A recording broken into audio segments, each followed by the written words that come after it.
Hi guys, कैसे हैं आप सब। तो स्वागत है आप सबका इस न्यू वीडियो में। और आज हम हैं रोहिणी सेक्टर 22 में, जहाँ पे KVS PRT का आई थिंक 28 तारीख हो गई है। तो आज जो है लास्ट एग्ज़ाम है मॉर्निंग शिफ्ट का, और एक और है अभी जो इवनिंग शिफ्ट में हुआ।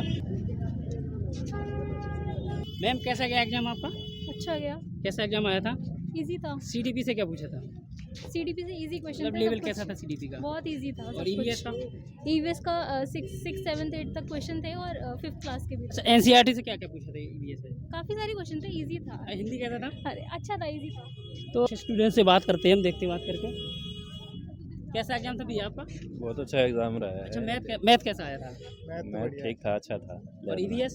EVS भी ठीक थी। कुल मिला के जो NCERT सिलेबस था उसमें से कुछ ही क्वेश्चन थे। और हिंदी से? हिंदी अच्छी थी। रिमझिम?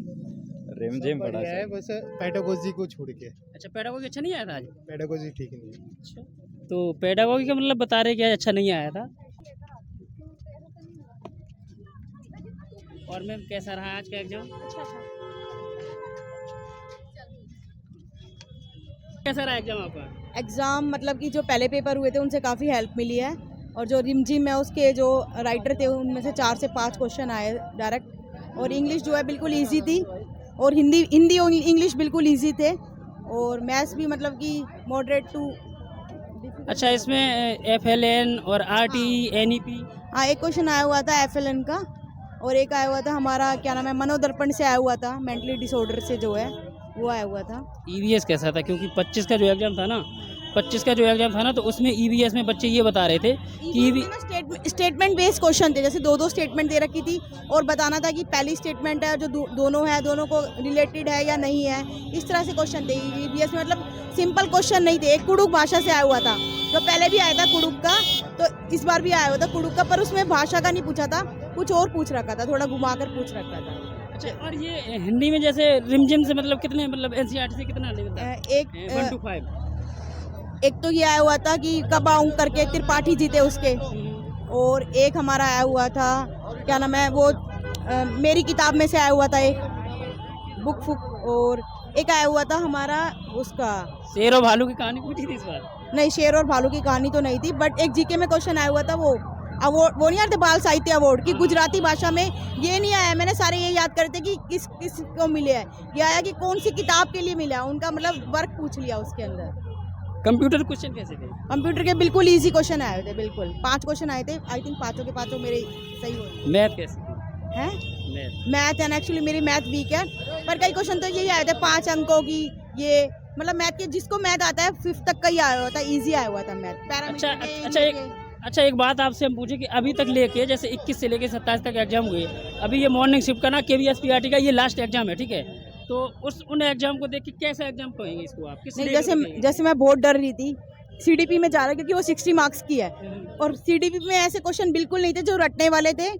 मतलब स्टेटमेंट की 4 टीचर है, 4 ऐसा बिहेव करती है, तो किस टीचर का बिहेव आपको बेस्ट लगता है, तो इस तरह से क्वेश्चन थे, कुछ रटने वाला कुछ नहीं था। इसलिए मतलब कि पढ़ा रखा है वो ढंग से, वो इजीली हाँ थिंकिंग थी। और ये हाँ प्याजे से आए हुए थे 2-3 क्वेश्चन की, एक लड़की है और वो क्या नाम है ये इस तरह से बिहेव कर रही है, तो प्याजे की कॉन्क्रीट में है, प्री ऑपरेशनल में, ऑपरेशनल में है, कौन सी स्टेज के अंदर है, वाइगोत्स्की वगैरह? वाइगोत्स्की का हाँ एक आया हुआ था हमारा एकोमोडेशन वाला और एसिमिलेशन वाला, कि भाई रिफ्लेक्शन से कुछ क्वेश्चन पूछे थे? हाँ, रिफ्लेक्टिव थिंकिंग से थे, कि मतलब कि एक ही क्वेश्चन था, वो भी ऐसा नहीं था कि 4 तरह का बिहेव है, तो उसमें से हमको आइडेंटिफाई करना था, इस तरह से क्वेश्चन। तो थैंक यू मैम हमसे बात करने के लिए। तो भाई हिंदी नॉर्मल है। NCERT से कैसा पूछा था? NCERT में मतलब रिमझिम के 8 क्वेश्चन थे। अच्छा, रिमझिम से आज भी आया था? 8 क्वेश्चन थे। अच्छा, और EVS का कैसा क्वेश्चन था? EVS के कुछ क्वेश्चन काफ़ी अच्छे थे और कुछ नॉर्मल थे, जैसे कि अर्जुन अवार्ड कब स्टार्ट हुआ, ये काफ़ी वो हैं डीप डेप्थ में जाके थे। अच्छा, करंट अफेयर थोड़ा टफ था, मतलब कि नॉर्मल नहीं था, सितंबर अक्टूबर के थे, लास्ट ईयर के थे। मगर रीजनिंग, बैन आरेख वगैरह एक था। कोडिंग कोडिंग नहीं थी। अच्छा, रीजनिंग नहीं आया था। रीजनिंग में कोडिंग। कंप्यूटर के जो 5 क्वेश्चन आए थे वो किस लेवल के थे? मतलब बहुत आसान, मतलब कि लैन क्या होता है, एक क्वेश्चन जरूर था जो स्विच क्या होता है, बस एक वो थोड़ा सा टफ मानेंगे, बाकी सब इजी था। अच्छा, मेन पोर्शन क्या रहता है हमारा जो KVS PRT का है ना, सबकी नज़र रहती है पेडागोगी पे, CDP पे, हाँ। तो उसका पोर्शन कैसा लगा आपको? काफ़ी अच्छा। ग्रोथ एंड डेवलपमेंट से कुछ क्वेश्चन? काफ़ी 15 क्वेश्चन आते हैं। FLN FLN से एक क्वेश्चन आया। RT RT से नहीं। अच्छा, RT से आज नहीं पूछा था? कोई डायरेक्ट क्वेश्चन तो था नहीं, कोई इनडायरेक्ट क्वेश्चन है तो याद नहीं मुझे। डायरेक्ट क्वेश्चन कोई नहीं था कि आरटी कब आया या उसमें क्या दे के, ऐसे कोई डायरेक्ट क्वेश्चन एक भी नहीं था। मैथ का कैसा पोर्शन रहा? मैथ का इजी था काफ़ी। अच्छा, अभी तक देखा जाए रिव्यू वगैरह आपने देखे होंगे, आई थिंक 21 से लेकर 27 तक का जो भी KVSPRT का एग्जाम था, उसको देख के आप कह सकते हैं किस लेवल का ये एग्जाम था आज? इजी तो नहीं बोलूँगा क्योंकि सारे क्वेश्चन इजी नहीं है, मॉडरेट लेवल का है कि आराम से आप 130 135 कर सकते हो, 140 भी कर लोगे अगर आपने पढ़ाई करी है तो। और जनरल अवेयरनेस वगैरह? जनरल अवेयरनेस तो देखो इसका वो पढ़ी हुई है आपकी, अब 5 क्वेश्चन है, अब 5 क्वेश्चन आपके पढ़े हुए आगे तो आपको इजी लगेगी, आपने नहीं पढ़े हुए तो आपको टफ लगेगा, ये है। मगर हाँ, करंट अफेयर का लेवल थोड़ा अच्छा मानूंगा मैं। अच्छा, करंट अफेयर का? हाँ, मतलब जैसे बाकी जैसे पेपर इंग्लिश इजी थी, हिंदी इजी लगी, करंट अफेयर 2-3 थे जो थोड़े से। अच्छा, कुछ बच्चे 25 का जो एग्जाम था ना, उसमें कुछ बच्चे ये कह रहे थे कि EVS में केमिकल्स वगैरह, मतलब केमिस्ट्री में सूत्र वगैरह पूछे हुए थे। नहीं, फॉर्मूले नहीं पूछे, जैसे पूछा गया था कि पॉलीथीन क्या होता है या फिर मेलामाइन क्या होता है, नायलॉन से क्या होता है, उससे हाँ नायलॉन से क्या बन सकता है, तो वो था थोड़ा डेप्थ में था, ये नहीं कि बहुत ईजी है, इतना भी नहीं है। अच्छा, रिमझिम में मतलब रचनाकार नाम वगैरह लेखक के पूछे थे या फिर ऐसे ही दो के नाम topic wise पूछे, थे, जैसे pedagogy हमारा पूछता है? 2 के नाम पूछे थे, एक की विधा पूछी थी, वो कविता है या फिर गद्यांश है पद्यांश है, और 1-2 क्वेश्चन थे वो जो स्टोरी बेस्ड होते हैं, उसमें क्या था, मतलब कि वो जो उसका पात्र था वो क्या करता था क्या नहीं करता था, इससे रिलेटेड थे। थैंक यू आपसे बात करने के लिए। तो भाई देखो, आज का जो एग्ज़ाम था, मतलब 21 से लेके अभी तक में जो 2-3 स्टूडेंट्स से हमने बात की है ना, तो वो बता रहे हैं कि एग्ज़ाम था वो मॉडरेट रहा था, मतलब ज़्यादा डीप भी नहीं कह सकते और ज़्यादा इजी भी नहीं कह सकते। तो भाई अभी क्या है, कुछ स्टूडेंट से हमने बात की और कुछ स्टूडेंट ना अभी भाई भीड़ लगी है बैग लेने में, वो देखो बिजी आपने। और मैम कैसा रहा एग्ज़ाम आपका? अच्छा था, अच्छा, CDP कैसा आया था? ठीक था। CDP से I think FLN, RT, NEP वगैरह ऐसे? सभी में से थे क्वेश्चंस। अच्छा, पेडागॉजी कैसा था? पेडागोजी भी ठीक था। ठीक था पेडागॉजी। ग्रोथ एंड डेवलपमेंट का क्वेश्चन? हाँ। EVS कैसा रहा? EVS ठीक था। प्याजे वगैरह की थ्योरी कुछ पूछी थी? हाँ, प्याजे वाली पूछी थी, वाइगोस की? वो नहीं पूछी थी। और हिंदी का मतलब, हिंदी में जैसे NCERT में ना लोगों पर 21 का जो एग्जाम था उसमें ऐसा बोला जा रहा था कि भाई रिमझिम वगैरह से क्वेश्चन पूछे, तो आज कैसा रहा? हाँ, आज पूछे थे। कितने क्वेश्चन थे रिमझिम से? आई थिंक 5 या 7 क्वेश्चंस थे उनमें से। तो भाई तो कैसा गया आपका एग्जाम? मेरा एग्ज़ाम अच्छा गया। मैं बात करूँगा पहले हिंदी की, तो हिंदी मुझे बिल्कुल इजी लगी, बिल्कुल इजी। बात करूँ इंग्लिश की, तो इंग्लिश इजी टू मॉडरेट। लेकिन जैसे आप हिंदी इजी का बोल रहे हैं, जैसे रिमझिम वगैरह था, 21 का जो एग्जाम हुआ था, तो उसमें जो बच्चे थे उसमें उनके लिए तो नया था ना ये NCERT, क्योंकि उन्होंने NCERT पढ़ी नहीं थी और उनको ये उम्मीद भी नहीं थी कि रिमझिम वगैरह इस टाइप से, मतलब 1 to 5 का NCERT इसमें KVS में पूछेगा। तो कितना क्वेश्चन था NCERT से? NCERT से थे 5 से 6 क्वेश्चन थे जो डायरेक्ट NCERT से आए थे। अच्छा। और ये बात हमें 21 तारीख को पता चल गई थी कि NCERT से क्वेश्चन आ रहा है, तो हमारे पास टाइम था अच्छा खासा, 7-8। हिंदी कैसा रहा आपका? मतलब बहुत ईजी। मेरे मैं एक्सपेक्ट कर रहा हूँ 26 to 27। अच्छा, उसके बाद हमारा इंग्लिश का पोर्शन आज, इंग्लिश में क्या एक्टिव पैसे का डायरेक्ट? हाँ, 2 क्वेश्चन डायरेक्ट इनडायरेक्ट के थे और 2 क्वेश्चन थे एरर के, बाकी एंटोनिम सिनोनिम थे।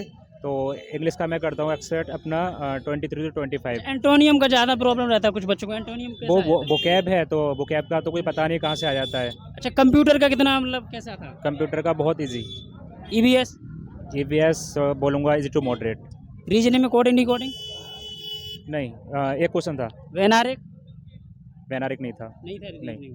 उसके बाद हमारा ये CDP, क्योंकि KVSPRT का ना मेन पोर्शन रहता है CDP का, क्योंकि सबकी नज़र भाई CDP 60 नंबर की रहती है, तो वो कैसा रहा आपका? CDP में बोलूँगा लेंदी था मेरे हिसाब से, क्योंकि जिसने प्रैक्टिस करी अच्छे से वो तो कर देगा उसको जल्दी से। FLN? FLM का क्वेश्चन हाँ था। RT? RT से नहीं, मुझे क्वेश्चन नहीं लगा। NEP? हाँ, NEP से क्वेश्चन था। बालवाट का? वालवाट का से था, एक क्वेश्चन था। Growth and development? नहीं। Growth and development? प्याजे से 2 क्वेश्चन थे। वाइगोस की? नहीं। कोहल वर्ग? नहीं। सिद्धांत वगैरह मतलब नहीं आई थी? फैक्चुअल चीज़ें बहुत कम थी, 5 या 6 क्वेश्चन फैक्चुअल थे। थिंकिंग मतलब थिंकिंग सारी की टाइप? सारी जो पेडागोजी थी वो ऑल जो थी वो अंडरस्टैंडिंग बेस्ड थी। और अंडरस्टैंडिंग में भी क्या रहता है कि जिसने प्रैक्टिस अच्छे से कर रखी होगी पेडागोजी की, वो ही खींच लेके जाएगा। मैथ का पोर्शन कैसा था? मैथ बहुत ईजी था। तो भाई आज का जो एग्ज़ाम था ना, जो 28 का लास्ट एग्ज़ाम था, ठीक है, उसके बाद इवनिंग की शिफ्ट में और एग्ज़ाम है, तो सारे बच्चे बता रहे मतलब ठीक था, ज़्यादा इजी भी नहीं कह सकते और ज़्यादा डीप भी नहीं कह सकते इस एग्ज़ाम को। थैंक यू हमसे बात करने के एक लिए। चीज़ मैं बोलूँगा, हाँ, अच्छा, मेरिट के बारे में और कट ऑफ के बारे में क्या कहना चाहिए? जो मैं सुनते हुए आ रहा हूँ काफ़ी दिनों से कि मेरिट 150 के पार जाएगी। 150 के अराउंड नहीं जाएगी भाई, मेरिट कहाँ से 150 के अराउंड जाएगी? तो नहीं, ऐसा लोग बोल रहे हैं कि 150 के आप पार देखो, आपने तैयारी की थी ना, बिल्कुल बिल्कुल। तो भाई जिसने तैयारी की उसको ऐसा लग रहा है कि एग्जाम इजी है, जिसने तैयारी नहीं की थी ना उसको इसका लेवल मैंने नहीं तैयारी अच्छे से करी है, उसके बाद भी मुझको लग रहा है मेरा स्कोर 120 to 130 के बीच में रहेगा। पता। अध्ययन मंत्रा से आपने पढ़ा है, क्लास वगैरह ली? बिल्कुल पढ़ी है। अच्छा, अध्ययन मंत्रा रोहित सर वैद्वान की जो क्लास है ना, वो 12 घंटे की मैराथन, वो ली आपने? बिल्कुल लिया। रोहित सर के लिए क्या कहना चाहेंगे आप? Rohit sir is a best teacher. अच्छा, कुछ मैसेज रोहित सर के लिए बताना चाहेंगे? ओके, तो मतलब रोहित सर का जो पढ़ाने का तरीका है ना, वो इतना उसमें अच्छे से पढ़ाते हैं कि लगता ही नहीं कोई टीचर हमको पढ़ा भी रहा है, कोई एकदम जनरल वे में पढ़ाते हैं चीज़ों को, मतलब जो उनको बड़ी यूज़ करना होता है कि नालायक, गधे, कुछ भी जैसे प्यार से बोल देते हैं ना बच्चों के लिए, लगता है कि हाँ एक टीचर हमको सामने से पढ़ा रहा है, लगता ही नहीं कि हम ऑनलाइन पढ़ रहे हैं उनसे, तो फीलिंग आती है पढ़ने वाली। तो भाई अभी तक मैंने जितने भी स्टूडेंट से बात की है ना, तो भाई अध्ययन मंत्रा के रोहित सर के, मतलब कई जगह मैं गया हूँ, देखा है, तो रोहित सर के हर जगह स्टूडेंट मिलते हैं। 12 घंटे की सर की मैराथन है ना, मोस्ट इंपॉर्टेंट रही है सारे KVSPRT वाले बच्चों के लिए। इन्होंने ना अध्ययन मंत्रा ऑफलाइन क्लास में लेके पढ़ाई की हुई है अध्ययन मंत्रा रोहित सर की, तो इनसे बात करते हैं कि इनका एग्जाम कैसा गया, क्योंकि कैसा गया मैम आपका एग्जाम? अच्छा गया। अच्छा, ये FLN वगैरह और कुछ बच्चे ये बता रहे हैं कि भाई पेपर बहुत ईजी था, EVS बहुत ईजी आया था, हिंदी बहुत ईजी आया था, क्या कहना चाहेंगे इस पर आप? पेपर ठीक था ना, काफ़ी इजी था ना काफ़ी टफ था, मतलब मीडियम था। रोहित सर की वो 12 घंटे वाली क्लास ली है? हाँ ली है, काफ़ी मतलब काम आई है वो, उसमें से बहुत सारे क्वेश्चंस आए हैं। तो यहाँ पे भी मतलब काफ़ी बच्चे हैं जो हमें अध्ययन मंत्रा के मतलब मिले, मतलब अध्ययन मंत्रा से जिन्होंने पढ़ाई की है, सर की 12 घंटे की मैराथन क्लास ली है, ठीक है। तो रोहित वैद्वान सर के लिए और सर के लिए कोई मैसेज? थैंक यू सर, बहुत अच्छा पढ़ाया आपने, बहुत सारा मतलब काम में आया। Thank you ma'am. चीज़ें वही सारी चीज़ें थी जो पढ़ी थी। तो मैम का कहना है, मैम ना रोहित सर को थैंक यू कहना चाहती हैं, ठीक है। तो थैंक यू मैम हमसे बात करने के लिए। तो आज के वीडियो में इतना ही। अभी मैं इवनिंग का जो रिव्यू करूँगा ना, वो मैं आप लोगों को डाल दूँगा, ठीक है। तो मिलते हैं आपसे एक नई वीडियो के साथ, तब तक चैनल को सब्सक्राइब करो, वीडियो को लाइक करो, बाय।